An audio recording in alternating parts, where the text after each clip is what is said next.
আসসালামু আলাইকুম সুপ্রিয় দর্শক, আমি এখন চলে এসেছি হিরো আলম সাহেবের বাসায় এবং আপনারা অবশ্যই বুঝতে পারছেন যে কেন আমি চলে এসেছি হিরো আলম সাহেবের বাসায়।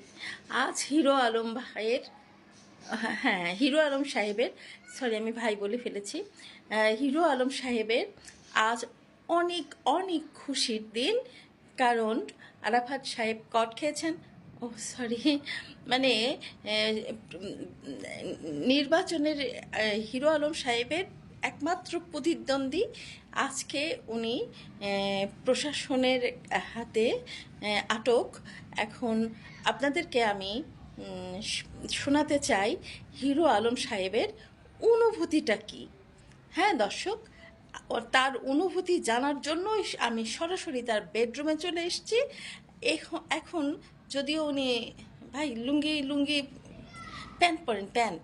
আর আচ্ছা ঠিক আছে ঠিক আছে, শুনুন, এটা এটা এটা কাট করবা, এটা কাট করবা, এটা নিতে হবে না, এই ক্লিপটা বাদ দিবা ভাই। ও ভাই, আরে আমিও তো বগুড়ার তোল, আপনি ইয়া পড়েন, লুঙ্গির উপরে গেঞ্জি পরে ওই চেয়ারটার উপর বসেন, খালি কয়টা কথা কয়াতে হয়ে দেবেন। হ্যাঁ হ্যাঁ হ্যাঁ হ্যাঁ দর্শক, এখন হিরো আলম সাহেব অবশ্যই আপনাদের সামনে তার অনুভূতি প্রকাশ করবে। হ্যাঁ চলুন আমরা সবাই তার অনুভূতিটা শুনি। কেন তার অনুভূতি জানতে আমি ছুটে এসেছি তার বাসায়, সেটা তো আপনাদেরকে আমি বলেছি যে আরাফাত সাহেব প্রশাসনের দ্বারা আটক, মানে কট খেয়েছে।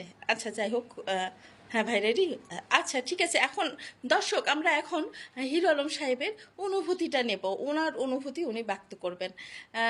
তাহলে ওনার কথা শুনতে থাক। গোস্ত দিয়ে ভাত খাচ্ছিল বাপা, গোস্ত দিয়ে ভাত খায় দাঁতের মধ্যে গোস্ত বাজিছে। ক্যামেরা চালু করছে, কোন দিকে হয় কত এদিকে? ও হ্যাঁ, সুপ্রিয় দর্শক, আপনারা আপনারা সৌরি জানিয়েছিলেন আমি ভোটের দাঁড়ানো। তো ভোটের দাঁড়ানোর পর আমাকে যে ধাবারটা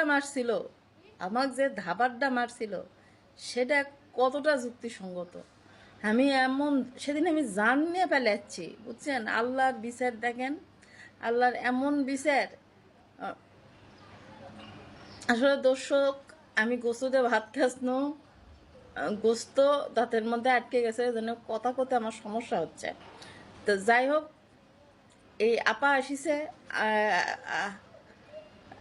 কি কমো, আরাফাত সাহেব কট খাচ্ছে, সেই কট খাওয়ার কথা শুনে দৌড়াচ্ছে আমার অনুভূতি নেওয়ার জন্যে। আমার অনুভূতি কিছু না, আমার অনুভূতি আল্লাহ ছাড় দেয় কিন্তু ছেড়ে দেয় না। আর আমাকে যে ধাবারটা মারছিল, এখন সে ধাবারের কথা মনে হলে মানে, আর আমি তখন যে দৌড়ে শুনো, এমন দৌড় দিস নু, কেউ আমার সাথে আসলো না। আমি দৌড়াতে দৌড়াতে দৌড়াতে দৌড়াতে নিজের ধান নিয়ে ফেলে এসেছি। আজকে আমি তার বিচার পাচ্ছি। দেশবাসীর কাছে আমি আমার জন্য দোয়া চাই। নিশ্চয়ই কি কমো, আগে থেকে প্র্যাকটিস না করলে কিছু কোয়া যায় কোন বারে? আরে গোস্ত খায়, দাঁতের মধ্যে গোস্ত লেগে আছে, আগে ক্যামেরা সরান, প্র্যাকটিস করি।